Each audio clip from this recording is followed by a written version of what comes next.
카톡창을 오래 붙잡고 있던 적 있으실 거예요. 이거 좀 해줄 수 있어? 답장을 3번 썼다 지웠어요. 미안한데 이번엔 좀 어려울 것 같아까지 써놓고 결국 지우고 이렇게 보냈어요.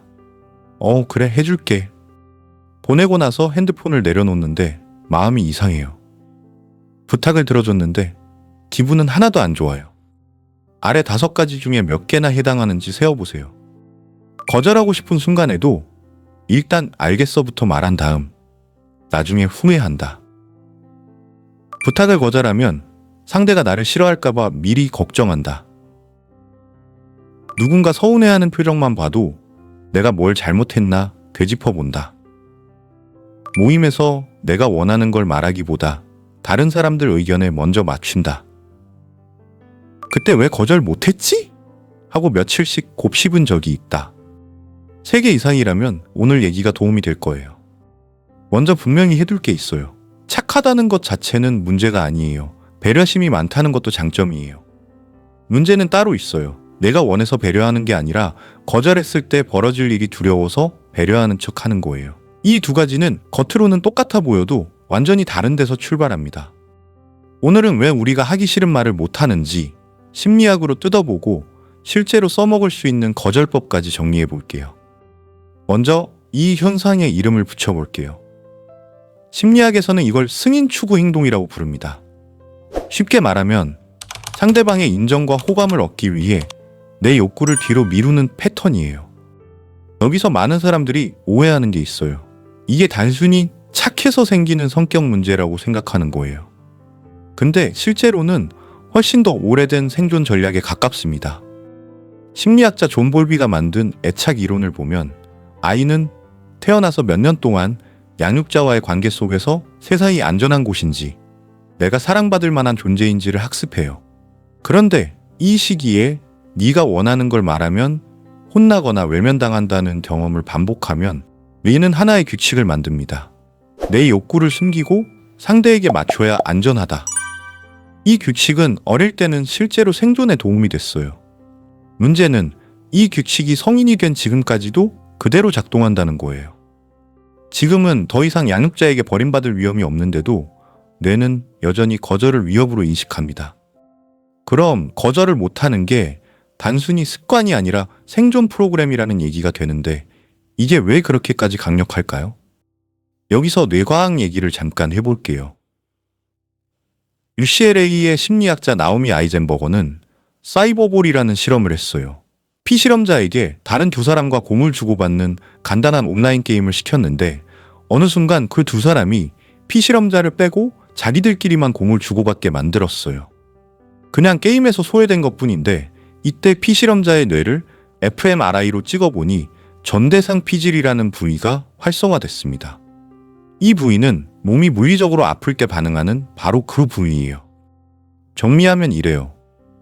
사회적으로 거절당하거나 소외되는 경험을 우리 뇌는 몸이 다치는 것과 거의 같은 방식으로 처리합니다. 그러니까 거절하면 저 사람이 날 싫어하겠지? 라는 생각이 들 때 느끼는 불안은 비유가 아니라 뇌 입장에서는 진짜 통증에 가까운 신호예요. 그럼 우리가 거절을 피하는 이유가 명확해집니다. 의지가 약해서가 아니라 뇌가 그걸 실제 고통을 피하는 것과 똑같은 강도로 회피하기 때문이에요. 여기서 한 가지 더 짚어야 할 개념이 있어요. 죄책감 회피 편향입니다. 부탁을 거절하려는 순간 머릿속에서 이런 그림이 그려져요. 상대방이 실망한 표정을 짓고 서운해하고 어쩌면 나를 이기적인 사람으로 생각할 거라는 그림이요. 이 상상 속 장면이 너무 생생해서 아직 일어나지도 않은 일에 대한 죄책감을 미리 느낍니다. 그리고 그 죄책감을 없애는 가장 빠른 방법은 하나예요. 그냥 승낙하는 것. 그런데 여기서 중요한 게 있어요.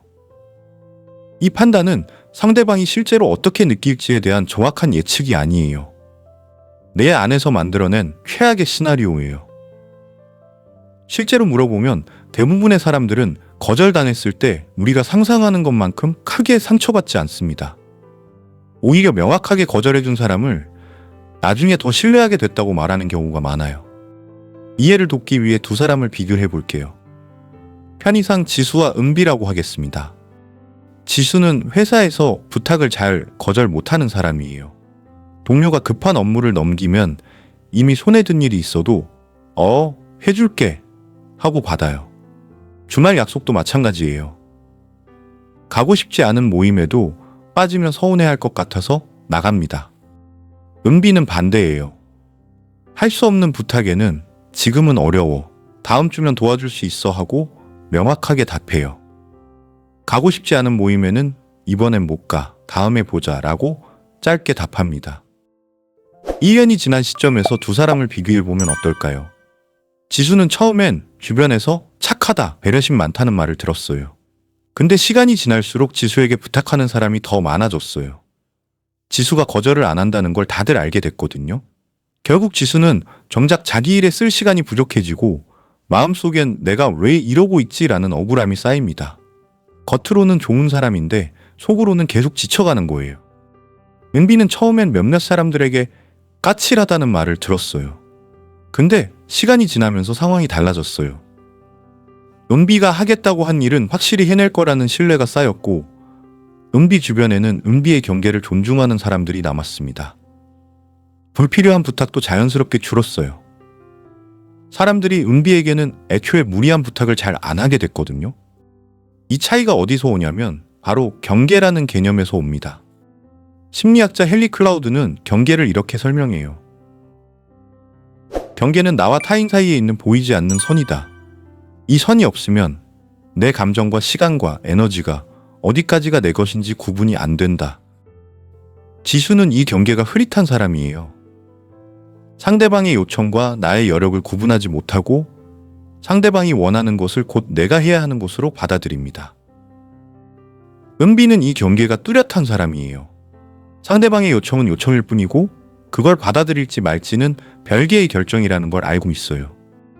여기서 자기결정 이론이라는 심리학 이론을 하나 더 볼게요. 심리학자 에드워드 대시와 리처드 라이언이 만든 이 이론에 따르면 인간이 심리적으로 건강하게 기능하려면 세 가지 욕구가 충족돼야 해요. 유능감, 관계성, 그리고 자율성. 이 중에서 착한 사람, 콤플렉스가 가장 크게 훼손하는 게 자율성이에요. 자율성은 내 행동을 내가 선택한다는 감각이에요. 매번 상대방의 반응이 두려워서 승낙하는 사람은 겉으로는 관계를 지키는 것처럼 보이지만 실제로는 자율성을 계속 깎아먹고 있는 거예요. 그리고 이 자율성이 낮아질수록 번아웃과 무기력, 심하면 우울감으로 이어진다는 게 여러 연구에서 반복적으로 확인됩니다. 그러니까 거절을 잘 못하는 문제는 단순히 인간관계 스킬의 문제가 아니에요. 내 심리적 건강을 지키는 문제입니다. 그럼 이제 실제로 어떻게 해야 하는지 세 가지 방법을 말씀드릴게요. 첫째, 즉답을 유예하세요. 부탁을 받는 순간 뇌는 이미 앞서 말한 위협 반응 모드에 들어갑니다. 이 상태에서 나오는 대답은 진짜 내 의사가 아니라 불안을 빨리 없애기 위한 반사 반응일 가능성이 높아요. 그래서 그 자리에서 바로 답하지 말고 이렇게 말하는 연습을 해보세요. 확인해보고 알려줄게. 이 한마디가 나에게 생각할 시간을 벌어줍니다. 불안한 순간의 반사적인 승낙과 차분한 상태에서 내린 진짜 결정은 완전히 다른 결과로 이어져요. 둘째, 거절에도 문장 형식을 만들어 두세요. 즉흥적으로 거절 이유를 만들려고 하면 오히려 장황해지고 변명처럼 들립니다.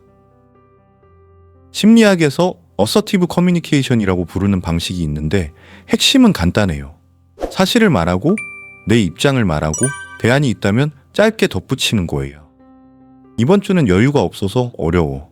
다음 주라면 괜찮을 것 같아. 그 시간엔 다른 일정이 있어서 못 갈 것 같아. 여기에 죄송하다는 말을 3번씩 반복하거나 길게 사정을 설명할 필요가 없어요. 설명이 길어질수록 오히려 내가 이 결정에 자신 없다는 신호로 읽힙니다. 셋째, 죄책감과 잘못을 구분하세요. 거절한 뒤에 마음이 불편한 건 당연해요. 그 불편함 자체가 없어져야 하는 건 아니에요. 다만 그 불편함이 내가 잘못했다는 뜻은 아니라는 걸 분명히 이해해야 합니다. 죄책감은 내가 규칙을 어겼다는 신호예요. 근데 지금 느끼는 건 대부분 죄책감이 아니라 낯선 감각에 대한 불편함이에요. 새로운 근육을 쓸 때 통증이 오는 것과 비슷해요. 아프다고 해서 잘못된 게 아니라 안 쓰던 근육을 쓰고 있다는 증거예요. 여기까지 정리해 볼게요. 거절을 못하는 건 성격이 약해서가 아니라 사회적 거절을 신체적 고통처럼 처리하는 뇌의 오래된 생존 프로그램 때문입니다. 그 프로그램은 죄책감 회피 편향을 통해 아직 일어나지도 않은 최악의 상황을 미리 상상하게 만들고 그 상상을 피하려고 무조건적인 승낙을 선택하게 합니다. 이 패턴이 계속되면 자율성이라는 심리적 욕구가 계속 손상되고 그게 장기적으로 번아웃과 무기력으로 이어집니다. 해결책은 감정을 억누르는 게 아니라 즉답을 유예하고 짧고 명확한 거절 문장을 준비하고 불편함과 잘못을 구분하는 것입니다. 마지막으로 하나만 다시 물어볼게요. 오늘 카톡 창 앞에서 혹시 또 3번씩 답장을 썼다 지우고 계시진 않나요? 그 부탁을 들어주는 게 진짜 내가 원해서인지 아니면 거절했을 때의 그 표정이 무서워서인지 딱 한 번만 구분해 보세요. 그 구분 하나가 앞으로 여러분이 맺는 관계의 질을 완전히 바꿔놓을 수 있습니다. 이 영상이 도움이 되셨다면 구독과 좋아요가 저에게는 정말 큰 힘이 됩니다. 오늘 거절 못했던 순간이 있으셨다면 댓글로 한번 나눠주세요.